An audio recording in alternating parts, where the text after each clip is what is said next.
नमस्कार, आप सभी का स्वागत कृषि दर्शन में। मैं हूं मुकुल शर्मा। कृषि दर्शन में हर रोज आपको हम जानकारी देते हैं किस तरीके से कृषि क्षेत्र का विस्तार और विकास हो रहा है, और इसके लिए हमारे कार्यक्रम में हैं 3 सेगमेंट। पहले हम बात करेंगे विज्ञान और किसान की, बात होगी कृषि स्टार्टअप की, और साथ ही बात करेंगे फार्मिंग इंडिया की। तो चलिए शुरुआत करते हैं कार्यक्रम की।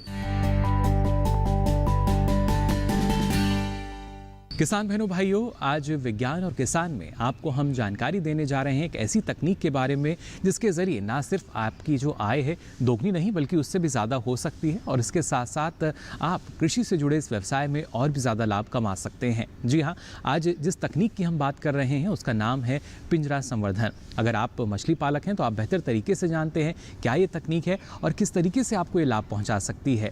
हाल फिलहाल में हमने देखा कि मछली पालकों के लिए कई तरह की सुविधाएं जो हैं वो सरकार द्वारा मुहैया कराई गई, योजनाएं भी लाई हैं। लेकिन ऐसे में जब हम बात करते हैं केज कल्चर या पिंजरा संवर्धन की, किस तरीके से ये और लाभकारी हो सकता है हमारे किसानों के लिए, और खासतौर से वो मछली पालक जो अभी तक तकनीकी रूप से सक्षम नहीं थे, उनके लिए कितना लाभकारी है, आइए जान लेते हैं हमारी इस खास रिपोर्ट में।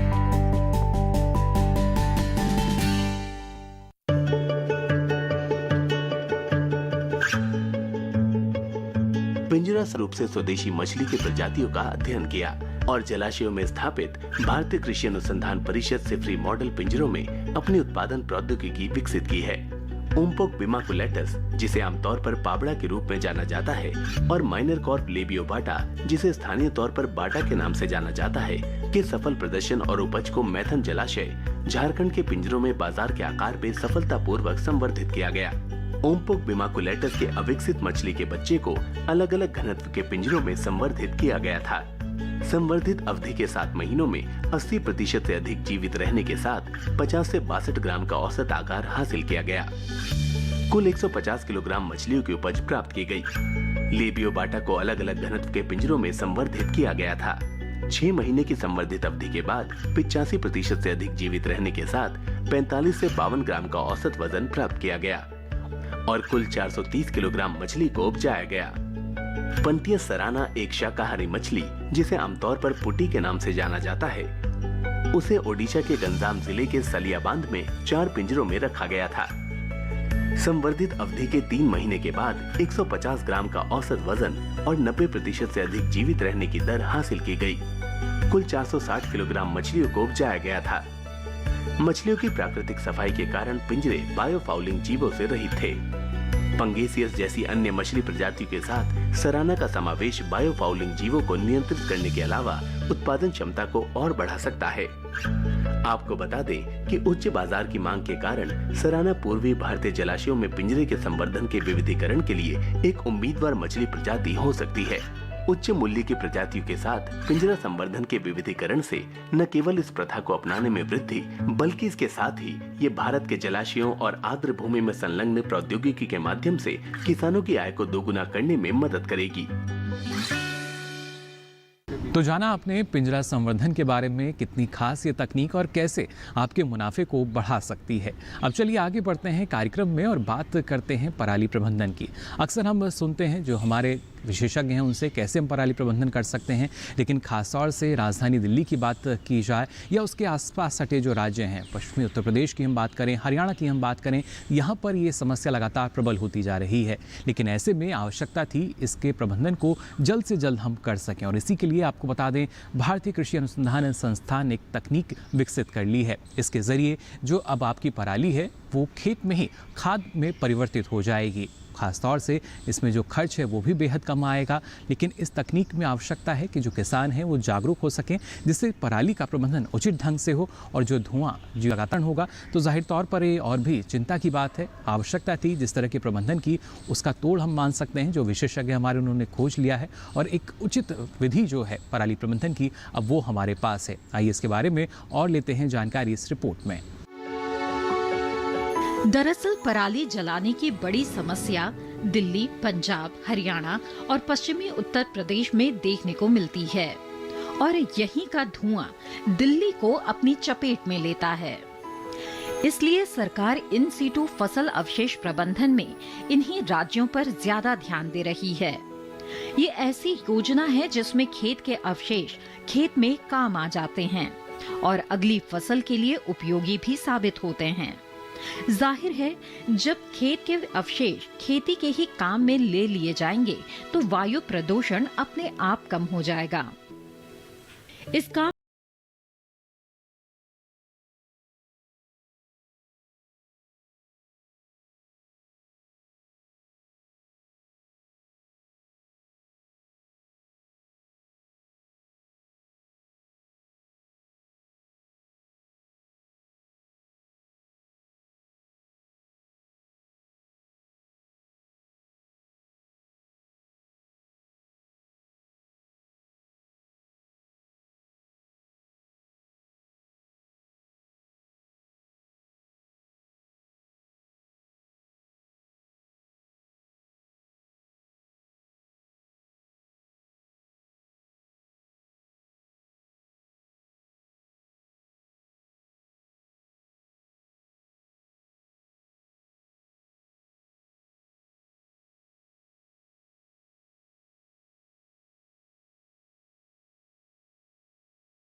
₹152 करोड़ रुपए के बजट का प्रावधान भी किया है। किसानों को 80% की सब्सिडी पर पराली प्रबंधन की मशीनें दी गई हैं। तो जाना आपने पराली प्रबंधन के बारे में, किस तरीके से न सिर्फ प्रदूषण की जो समस्या है वो कम हो सकती है, साथ ही वायु का जो गुणवत्ता स्तर है उसमें भी सुधार हमें नज़र आ सकता है। अब आगे बढ़ते हैं, बात करते हैं अक्टूबर माह के कृषि कैलेंडर की। जी हाँ, इस माह में खासतौर से हमारे जो पशुपालक हैं, आपको किन किन बातों का ख्याल रखना होगा या कौन से ऐसे कार्य हैं जो आप कर सकते हैं जिससे आपका पशु निरोगी रहे, स्वस्थ रहे, आइए जान लेते हैं। अक्टूबर माह में पशुपालन संबंधी कार्य। इस माह में सर्दी का मौसम शुरू हो जाता है, इसीलिए पशुओं के सर्दी से बचाव का उचित प्रबंध करें। सर्दी के मौसम में अधिकतर भैंस ताव में आती है, इसीलिए भैंस के ताव में आने पर समय से गाभिन करवाएं। भैंस ब्याने के 60 से 70 दिनों तक ताव में नहीं आए तो नजदीक के पशु चिकित्सक से जांच करवाएं। भैंस या गाय को समय से ताव में लाने के लिए खनिज मिश्रण अवश्य खिलाएं। फिर से कर लेती हूँ। पशुओं को परजीव से बचाने के लिए पशु चिकित्सक की सलाह से दवाई का छिड़काव नियमित करें। अधिक चारा लेने के लिए बरसीम फसल की उन्नत किस्में BL10, BL22 व BL42 की बिजाई इस माह अवश्य कर लें। जई फसल से अधिक चारा लेने के लिए उन्नत किस्में OS6, OL9 या कैंट की बिजाई माह के मध्य में शुरू करें। और इसी के साथ ही कृषि दर्शन में यहाँ वक्त हो चला एक छोटे से ब्रेक का। ब्रेक से लौटेंगे तो बात करेंगे कृषि स्टार्टअप की। आप बने रहिए दूरदर्शन किसान पर।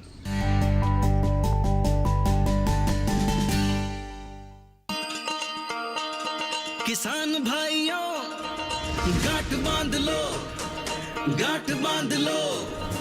बात बहुत है काम की, समृद्धि के पैगाम की। मिट्टी के मिजाज को समझो, मिट्टी के हर राज को समझो। मिट्टी की तुम जांच कराओ, मुफ्त सॉइल हेल्थ कार्ड ले जाओ। कभी मुनासिब बीज लगाओ, सही किस्म की खाद ले आओ। जितनी जरूरी उतनी डालो, सही मात्रा खुद पहचानो। इसको अपना मंत्र बना लो, मिट्टी की सेहत को जानो। बात बहुत है काम की, कम लागत अधिक वरदान की। किसान भाइयों, गांठ बांध लो। आज ही मिट्टी की जांच कराएं। राज्य सरकार के कृषि अधिकारी से संपर्क करें और मुफ्त में सॉइल हेल्थ कार्ड पाएं। कृषि और किसान कल्याण मंत्रालय द्वारा किसान हित में जारी। ब्रेक के बाद आप सभी का एक बार फिर स्वागत कृषि दर्शन में। अब चलिए आज कृषि स्टार्टअप में बात करते हैं एक और सफल और कामयाब महिला किसान की, जिन्हें पद्मश्री पुरस्कार से सम्मानित भी किया जा चुका है। इन महिला किसान का नाम है राहीबाई सोमा पोपेरे। जी हाँ, खासतौर से अगर बात की जाए, हमारी जो महिला किसान हैं उनकी कोशिश यही रही है, ना सिर्फ जिम्मेदारी उन्होंने घर की संभाली, बल्कि जब कृषि क्षेत्र के विकास और विस्तार की हम बात करते हैं तो वहाँ भी उनका अतुलनीय योगदान हमें नज़र आता है। हम लगातार अपनी खेती के खर्च को कम करने की बात करते हैं। ऐसे में लागत जो है वो बीजों से कम हो सकती है, साथ ही जो उर्वरक का हम कम प्रयोग करें उसके ज़रिए भी काफ़ी लाभ हमें मिलता है।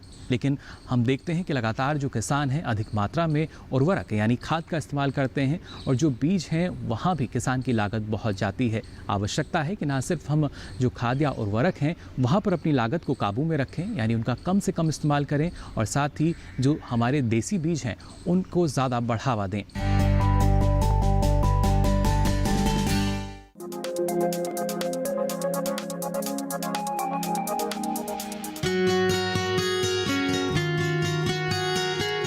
बीज माता के नाम से मशहूर महाराष्ट्र की राहीबाई सोमा पोपेरे को देसी बीजों के संरक्षण के लिए पद्मश्री मिल रहा है।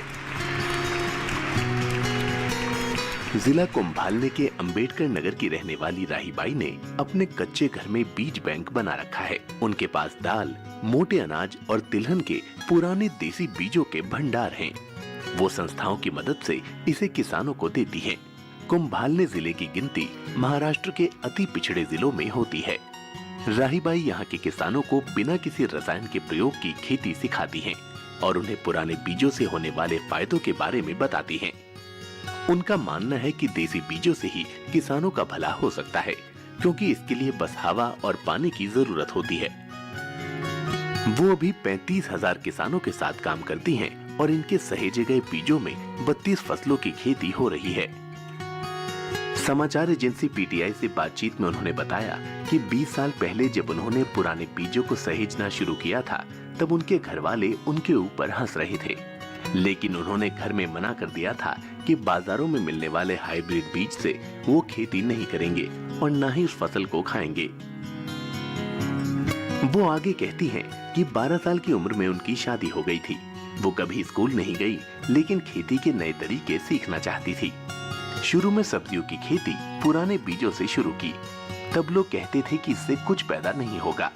पिछले साल बीबीसी ने राहीबाई को दुनिया भर में प्रेरणादायक और प्रभावशाली 100 महिलाओं की सूची में स्थान दिया था। राहीबाई पीटीआई से कहती हैं कि विश्वास करिए, हम जो इतना बीमार हो रहे हैं उसके लिए हमारा जहर युक्त खाना ही जिम्मेदार है। हम इतना उगा सकते हैं जिससे हमारा काम चल जाएगा। इसीलिए हमें खेती की पुरानी पद्धति और देसी बीजों की ओर लौटना होगा। उनके यहाँ जो लोग ट्रेनिंग के लिए आते हैं उन्हें भी वो यही सिखाती हैं।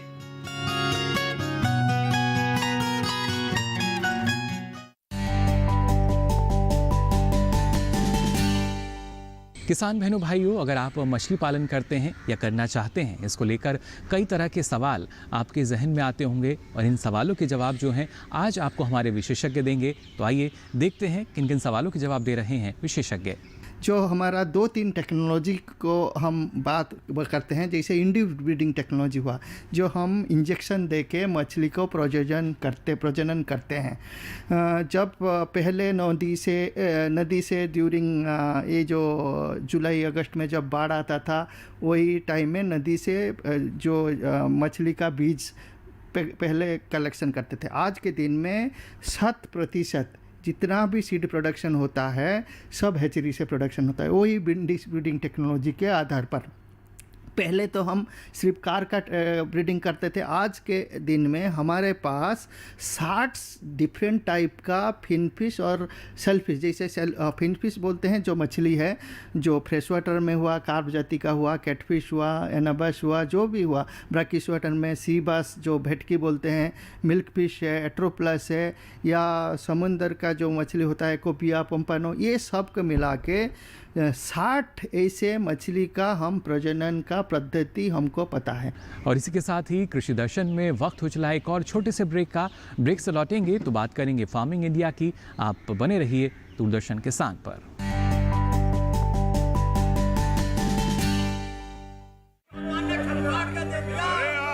सारी फसल अच्छी होगी भाई।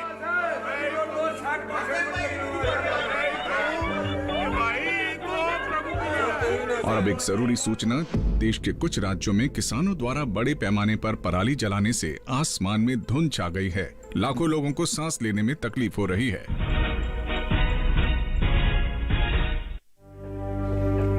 हर साल हम अपना ही घर फूंकते हैं और तमाशा बनते हैं। ना, मैं ना मानता।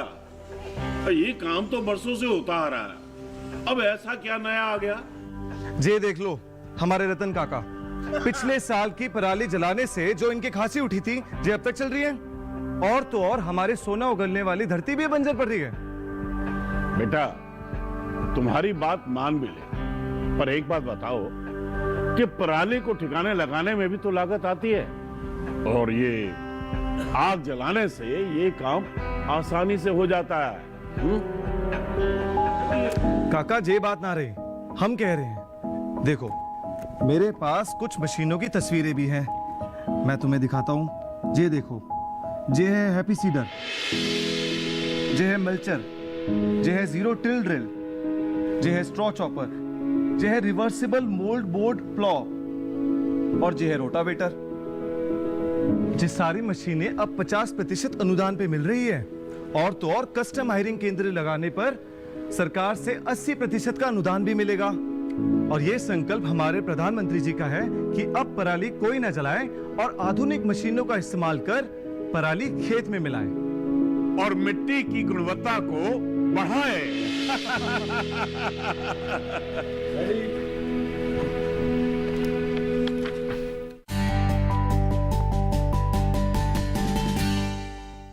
ब्रेक के बाद आप सभी का एक बार फिर स्वागत कृषि दर्शन में। अब चलिए फार्मिंग इंडिया में हम आपको बताते हैं हाल ही में हमारे जो नए कृषि कानून आए हैं उसके ज़रिए किसानों को क्या लाभ मिल सकता है। यानी कृषि उपज व्यापार और वाणिज्य अधिनियम 2020 की अगर हम बात करें, या फिर बात हो मूल्य आश्वासन और कृषि सेवाओं पर समझौते अधिनियम 2020 की, इसके साथ साथ आवश्यक वस्तु अधिनियम में भी हमने देखा। लेकिन इन कृषि कानूनों के ज़रिए जो हमारा किसान है, जो अन्नदाता है, वो कितना सशक्त हो सकता है, उसको कौन से अधिकार अब मिल सकते हैं, इसके बारे में हम आपको जानकारी देने जा रहे हैं। और ये जानना आपके लिए बेहद ज़रूरी कि जो आपके अधिकार हैं, जो आपका हक है, कैसे उसके लिए सरकार पूरी तरीके से कोशिश कर रही है, ना सिर्फ आपको शुद्ध लाभ जो है वो मिल सके, बल्कि अपना जो आपका अधिकार है, आप अपने अधिकार का इस्तेमाल करके और भी ज़्यादा आमदनी कमा सकें। आइए इसके बारे में लेते हैं और ज़्यादा जानकारी हमारी इस खास रिपोर्ट में।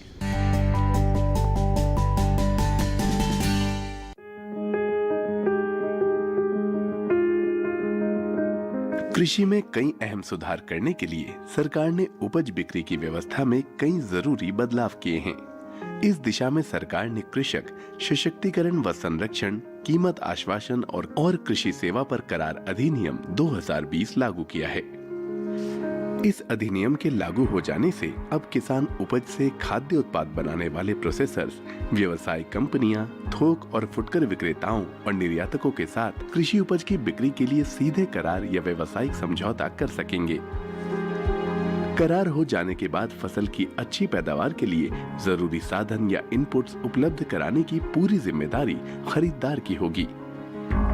अधिनियम के लागू हो जाने से अब पैदावार के दौरान फसल पर किसान का मालिकाना हक बना रहेगा। वहीं किसानों को उपज की बिक्री पर होने वाला खर्च भी नहीं देना पड़ेगा, यानी किसानों के मुनाफे में पहले के मुकाबले खासी बढ़त होगी। फसल का बीमा तो कराया ही जाएगा, साथ ही जरूरत होने पर किसान वित्तीय संस्थानों से कर्ज भी ले सकेंगे। इतना ही नहीं, किसानों को मौसम के जोखिम और बाजार के उतार चढ़ाव से भी सुरक्षा मिलेगी। ये अधिनियम अनुबंधित किसानों को नियमित और समय पर भुगतान की सुविधा भी देता है। जाहिर है कि कृषि में हुए इन सुधारों से किसान काफी फायदे में रहेंगे। इसमें से एक कानून है कृषि उपज व्यापार तथा वाणिज्य संवर्धन एवं सुविधा अधिनियम 2020। इस कानून के बनने से एक ऐसी व्यवस्था, कानूनी व्यवस्था लागू होगी जिसमें किसान को अपनी उपज, जो उसका उत्पाद है, उसको बेचने की स्वतंत्रता मिलेगी।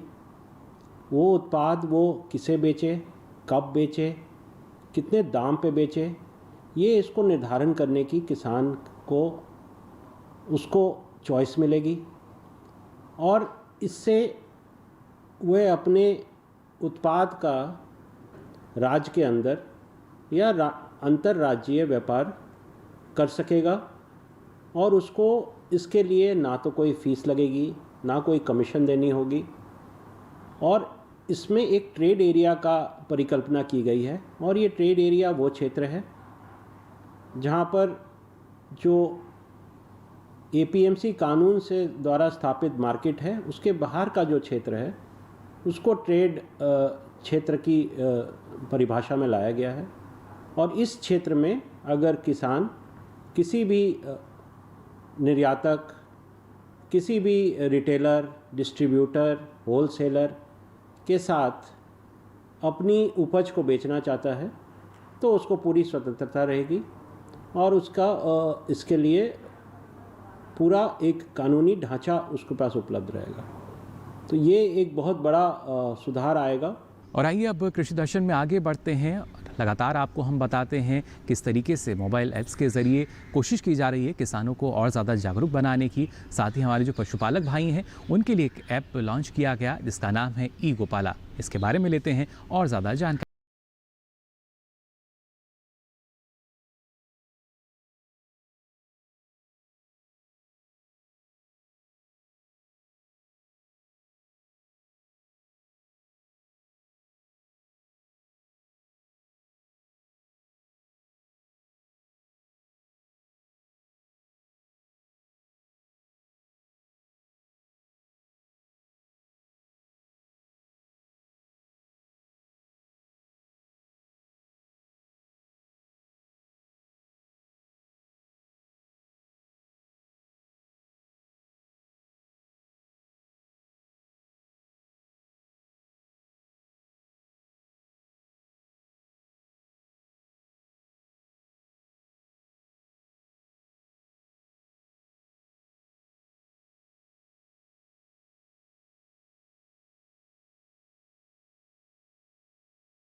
स्थानीय आहार संसाधनों से संतुलित राशन तैयार करने की भी जानकारी इस ऐप के जरिए मिल सकेगी। ई गोपाला ऐप पर आयुर्वेद, पशु चिकित्सा और कम लागत के औषधि उपचारों की भी जानकारी उपलब्ध रहेगी। सरकार के इस कदम से न सिर्फ हमारे गांव बल्कि हमारे पशुपालकों को आत्मनिर्भर बनने में मदद मिलेगी। इस ऐप को गूगल प्ले स्टोर से डाउनलोड कर सकते हैं। इसमें पशुपालकों को अपने रजिस्टर्ड मोबाइल नंबर से लॉगिन करना होगा। इसके बाद 6 विकल्प दिखाई देंगे। मेरा पशु आधार विकल्प में किसान अपने नए पुराने पशु की जानकारी देख सकते हैं और नए पशुओं का रजिस्ट्रेशन करवा सकते हैं। अलर्ट्स में किसानों को पशु के टीकाकरण की तारीख जैसी सूचनाएं भी मिलेंगी। कृषि दर्शन में आगे बढ़ते हैं और आपको बताते हैं देश भर के प्रमुख शहरों में मौसम की स्थिति क्या रहेगी। आइए लेते हैं मौसम का जायजा। गुरुवार और शुक्रवार को केरल के कुछ हिस्सों में बारिश का अनुमान। 2 दिन तमिलनाडु और पुडुचेरी में कुछ जगह बारिश की संभावना। गुरुवार और शुक्रवार को तटीय आंध्र प्रदेश में कहीं कहीं बरसात का अंदेशा। शुक्रवार को कर्नाटक के तटीय इलाकों में कहीं कहीं बरसात के आसार। शुक्रवार को दक्षिणी कर्नाटक के भीतरी इलाकों में भी बारिश का अंदेशा। गुरुवार को नागालैंड, मणिपुर, मिजोरम और त्रिपुरा में कहीं कहीं बरसात का अनुमान। मौसम के बाद अब चलिए बात करते हैं देश भर की मंडियों की क्या स्थिति रही। देश की प्रमुख मंडियों में आइए जानते हैं। गुजरात की मंडियों में गेहूं का भाव। जंबूसर मंडी में 1,800 रुपए से 2,200 रुपए प्रति क्विंटल। राजकोट मंडी में 1,700 रुपए से 2,140 रुपए प्रति क्विंटल। उत्तर प्रदेश की मंडियों में गेहूं का भाव। बदायूं मंडी में 1,650 रुपए से 1,740 रुपए प्रति क्विंटल, बस्ती मंडी में 1,800 रुपए से 1,870 रुपए प्रति क्विंटल, हाथरस मंडी में 1,680 रुपए से 1,710 रुपए प्रति क्विंटल।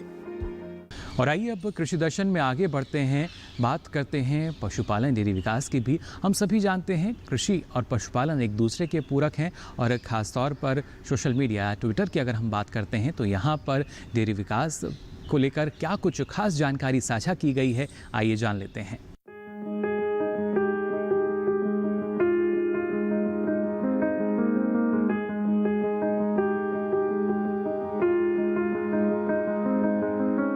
तो देखा आपने, लगातार जो ताज़ा जानकारी है वो आपके पास तक हम पहुंचाते रहते हैं। फिलहाल कृषि दर्शन में वक्त हो चला आप सभी से विदा लेने का, लेकिन चलते चलते आपको बता दें, अगर आप अपना कोई सुझाव या सवाल हम तक पहुंचाना चाहते हैं, आप हमें ईमेल कर सकते हैं। हमारी मेल आईडी है nationalkrishidarshan@gmail.com।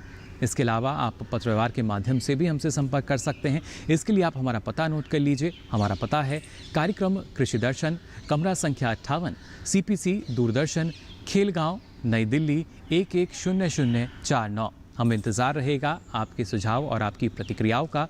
फिलहाल के लिए दीजिए इजाज़त, नमस्कार।